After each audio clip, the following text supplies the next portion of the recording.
عشق در دل شعله صبح سعادت بوده است. عاشقی احساس بخشش های قسمت بوده است. پروا مکن عزیزی من که این دل برای توست. گویم گرچه ناسزا تنها سزای توست. در جوانی عشق بود و دولتی دنیا نبود، آن همه بی دولتی ها خوب دولت بوده است. در کوچه های تنگ تو را یاد می کنم.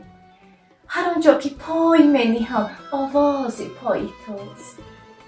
بس که از پای روان ماندیم حسرت می خوریم، از پی خوبان دویدن هم غنیمت بوده است.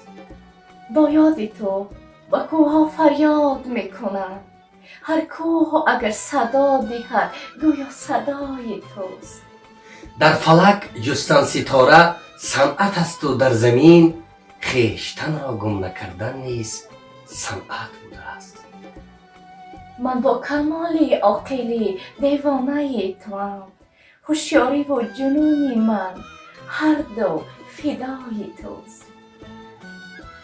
آدمی بعد از زوال عمر می فهمد که عمر یک نگاه بر آسمان با چشم حیرت بوده است.